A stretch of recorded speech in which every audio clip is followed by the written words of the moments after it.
नमस्कार मित्रांनो, आज आपण डिस्कस करणार आहोत phase shift oscillator. Phase shift oscillator using operational amplifier. आता आपल्या पुढे हे सर्किट डायग्राम दिसत आहे. तर ह्या सर्किट डायग्राममध्ये इन्व्हर्टिंग ॲम्प्लिफायरला आपण इनपुट दिलेलं आहे. तर ह्या इन्व्हर्टिंग ॲम्प्लिफायरचं जी काही अरेंजमेंट आहे, या अरेंजमेंटमध्ये R1 आणि RF हा फीडबॅक रजिस्टर आणि R1 हा input to the inverting amplifier. मग ह्या ठिकाणी जो काही इनपुट दिलेला आहे, इन्व्हर्टिंग इनपुट आणि मिळणारा जो आउटपुट आहे, तो आउटपुट 180 डिग्री फेज शिफ्टने मिळतो. आता हे बेसिक जी डायग्राम आहे ते इन्व्हर्टिंग ॲम्प्लिफायर. आता हा जो फीडबॅक नेटवर्क वापरलेला आहे, हा फीडबॅक नेटवर्क ॲक्च्युअली ह्या फेज शिफ्ट ऑसिलेटरमध्ये काम काय करतो, तर ऑसिलेशनचा एक बेसिक कन्सेप्टच असा आहे की ऑसिलेशन म्हटलं की त्या ठिकाणी 360 डिग्री फेज शिफ्ट असायला पाहिजे. मग आता इथे जो मिळणारा आउटपुट आपल्याला मिळालेला आहे, हा आउटपुट 180 डिग्री फेज शिफ्ट इथे मिळालेला आहे. आणि हे बाकीचं जे काही नेटवर्क आहे, RC नेटवर्क, असे केस्केडेड RCचे 3 नेटवर्क वापरलेले असतात. आणि हे जे आहे हा फीडबॅक नेटवर्क, पुढचे जे 180 डिग्री फेज शिफ्ट आहे, हे पुढचे 180 डिग्री फेज शिफ्ट कंप्लीट करण्याचं काम हे फीडबॅक नेटवर्क करतो. आणि त्या ठिकाणी जो इंडिव्हिज्युअल जर विचार केला, RC आणि RC, ह्या ठिकाणी हा जो आहे हा 60 डिग्रीचा फेज शिफ्ट, दुसरा जो आहे हा 60 डिग्रीचा फेज शिफ्ट, तिसरा जो आहे तर हा 60 डिग्रीचा फेज शिफ्ट. अशा रीतीने जवळपास हा जो फीडबॅक नेटवर्क आहे, हा 180 डिग्री फेज शिफ्ट कंप्लीट करतो. आणि हा जो आउटपुट देतो, हा आउटपुट आपला परत इन्व्हर्टिंग इनपुटला दिलेलं असतं.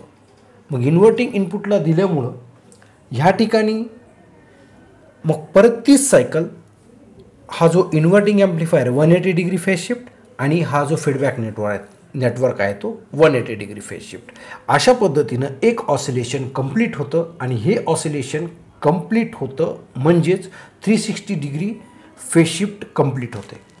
तर आता बेसिक ह्याचा जर विचार केला तर ह्या ठिकाणी जो काही ऑसिलेशन क्रिएट करण्यासाठी RCचे 3 नेटवर्क लागतात, जे आता आपण डिस्कस केलेलं आहे.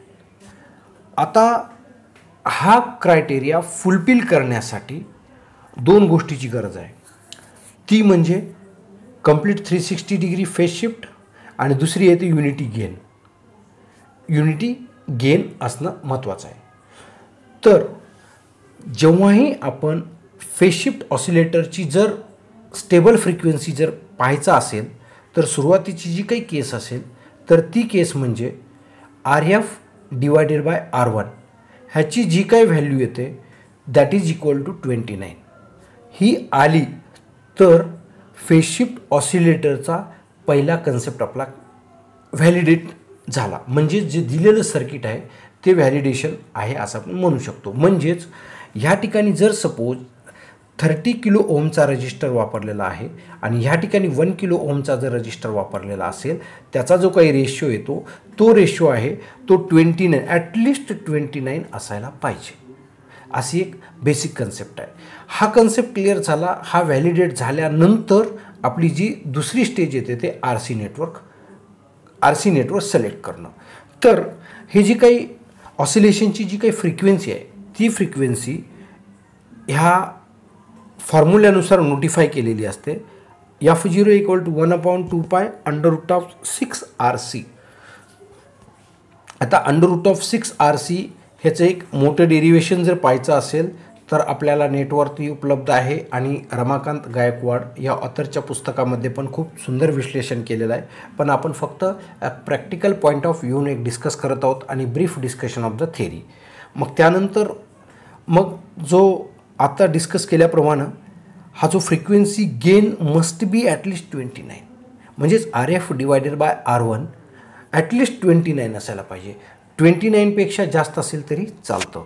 मग त्यावेळेस आपल्याला हा जो 30 किलो ओहम रेजिस्टन्सच्या ऐवजी 1 मेगा ओमचा पॉट ॲडजस्ट केला तर इथे जी काही फ्रिक्वेन्सी येते इथे जी काही आपण रेजिस्टन्स वापरणार आहोत त्याचा जो रेशिओ येणार आहे तो ॲटलिस्ट 29 असायला पाहिजे. म्हणजे 1 मेगा ओहम पॉट रेजिस्टन्स आपण इथं घेतल्यामुळे हा रेजिस्टन्स आपल्याला व्हॅरी करता येतो आणि हा व्हॅरी केल्यामुळे मग आपल्याला जो काही रिझल्ट मिळणार आहे तो रिझल्ट आपल्याला हा मिळू शकतो. तर एक फेज शिफ्ट ऑसिलेटरचं आपण एक प्रॉब्लेम पाहूया. थेरॉटिकल एक कॅल्क्युलेशन ह्या ठिकाणी केलेलं आहे. कॅल्क्युलेशनचा जो फॉर्म्युला बघितला आणि हा जो फेज शिफ्ट डिझाईन आपल्याला एक फेज शिफ्ट डिझाईन करायचा असेल तर एक पॅरामीटर दिलेले आहेत. R1 = 10 किलो ओम आहे, RF = 330 किलो ओम आहे, R = 1 किलो आणि C म्हणजेच कॅपॅसिटी = 0.1 मायक्रोफॅरड. अशा पद्धतीने आपल्याकडे हे पॅरामीटर आहेत. हे पॅरामीटर आपण ह्या फॉर्म्युल्यामध्ये टाकल्यानंतर F0 = 1/2π √6 RC. 1/2π √6 इंटू आरची व्हॅल्यू जशीच्या तशी आणि कॅपॅसिटरची व्हॅल्यू जशीच्या तशी. मग ह्यानंतर after calculation we will get this answer 650 hertz. आता ह्या ठिकाणी आपल्याला 650 हर्ट्सची फ्रिक्वेन्सी मिळते जेव्हा आपण हे असे रेजिस्टन्स आणि कॅपॅसिटरचे कॉम्बिनेशन केल्यानंतर. आता एक महत्त्वाचा कन्सेप्ट ह्या ठिकाणी आपल्याला समजून घ्यायचा आहे. जेव्हा आपण R1 कॅल्क्युलेट करतो तर R1 हा 10 टाइम्स R असला पाहिजे. 10 टाइम्स R असला पाहिजे. म्हणजेच आता सपोज ह्या ठिकाणी Rची किंमत जर 1 असेल तर R1ची किंमत 10 असायला पाहिजे. म्हणजेच 1K हा जर असेल तर हा 10K असायला पाहिजे. कारण ह्यामुळं या फीडबॅक नेटवर्कच्या सर्किटमुळं लोडिंग ॲम्प्लिफायर होऊ शकतो. म्हणून हा प्रिव्हेंट करण्यासाठी हे अशा पद्धतीचे कॉम्बिनेशन ह्या ठिकाणी आपल्याला ठेवावं लागतं. म्हणजेच आरची जी व्हॅल्यू आहे त्याच्या 10 पटीने R1ची व्हॅल्यू ठेवायची आहे आणि RF/R1चा रेशो आहे तो ॲटलिस्ट 29 ठेवायचा आहे. अशा पद्धतीने जर आपण डिझाईन केलं तर आपली एक प्रॉपर आणि स्टेबल फ्रिक्वेन्सी आपल्याला मिळू शकतं. तर जेव्हा ह्या फेज शिफ्ट ऑसिलेटरचे जे काही ॲप्लिकेशन्स आहेत ते ॲप्लिकेशन म्हणजे GPS युनिटमध्ये वापरतात, म्युझिकल इन्स्ट्रुमेंट आहेत आणि ऑडिओ फ्रिक्वेन्सी आहे. आता नेमकं काय होतं प्रॅक्टिकल पर्पजनं जर आपण बघितलं तर जेव्हा आपल्याला जर सपोज एखादा ऑडिओ सिग्नल डिझाईन करायचा असेल तर ऑडिओ सिग्नल डिझाईन करत असताना पहिली जी कंडिशन आहे ही कंडिशन आता सांगितल्याप्रमाणे RF/R1 = 29. जर सपोज ह्याच्यापेक्षा जर व्हॅल्यू छोटी झाली तर आपल्याला नॉईज किंवा डिस्टॉर्शन्स येण्याची जास्त शक्यता असतं. तर फेज शिफ्ट ऑसिलेटर डिझाईन करत असताना ह्या सर्व पॅरामीटर्सची सर्वच्या सर्व पद्धतीनं काळजी घेणं महत्त्वाचं आहे आणि कुठला रेजिस्टन्स कुठला कॅपॅसिटर सुटेबल होईल त्या पद्धतीनं आपल्याला तो डिझाईन करावा लागतो. तर ह्या अशा पद्धतीचं एक डिझाईन आपण थेरॉटिकल बघितलेलं आहे.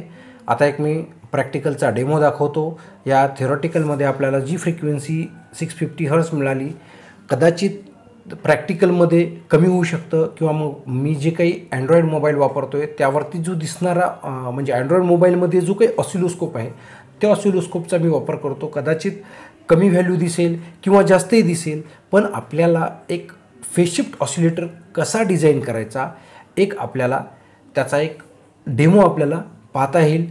चला तर मित्रांनो जास्त वेळ न लावता आपण तो डेमो पाहूया. अभी मजा आएगा ना भिड़ो. हे फेज शिफ्ट ऑसिलेटरचं आउटपुट आहे. ह्या ठिकाणी RC नेटवर्क वापरलेले आहेत. R आणि C रेजिस्टन्स आणि कॅपॅसिटर असे 3 कॉम्बिनेशन एकत्र घेऊन हे सर्किट तयार केलेलं आहे. आणि ह्या ठिकाणी जी IC वापरली ही IC म्हणजे 741 बेसिक ऑपरेशनल ॲम्प्लिफायरची IC इथे वापरलेली आहे. या ICला जी रिक्वायरमेंट अशी जे सप्लाय लागतो तो पॉझिटिव्ह आणि निगेटिव्ह सप्लाय ह्या कार्डवरून आपण इथं दिलेला आहे. तर ह्या ठिकाणी जो काही आउटपुट आपल्याला मिळतो ह्या इथे फेज शिफ्ट करून आपल्याला ह्या ठिकाणी आउटपुट मिळतो. आणि हा जो अँड्रॉईड मोबाईल जो आहे ह्या अँड्रॉईड मोबाईलमध्ये ऑसिलोस्कोप ह्याचा वापर करून हा ऑसिलोस्कोप आपण या मोबाईलमध्ये वापरलेला आहे आणि त्याचा जो काही वेवफॉर्म येणार आहे तो वेवफॉर्म मी या ठिकाणी चेक केलेला आहे. तर थेरॉटिकल आणि प्रॅक्टिकल अशा वेगवेगळ्या फ्रिक्वेन्सी आपल्याला ह्या ठिकाणी मिळतात. तर प्रॅक्टिकली मला जवळपास 430 ते 450 ह्या रेंजमध्ये एक फ्रिक्वेन्सी अशी मिळते. थेरॉटिकलमध्ये जी काही मिळालेली आहे ती वेगळी आणि ही वेगळी आपल्याला ह्या ठिकाणी मिळते. कारण समवॉट डिफरन्स असू शकतो. हा जो ऑसिलोस्कोप आहे एक्झॅक्टली देणार नाही, पण आपण एक त्या वेनं विचार करू शकतो की अशा पद्धतीचं हे आपल्याला RC फेज शिफ्ट नेटवर्क तयार करता येतं. तर मित्रांनो, माझा हा व्हिडिओ आपल्याला कसा वाटला नक्कीच कळवा. माझा हा व्हिडिओ आपल्याला आवडल्यास आपल्या मित्रांमध्ये शेअर करा, लाईक्स करा आणि माझ्या चॅनलला सबस्क्राईब करायला विसरू नका. धन्यवाद.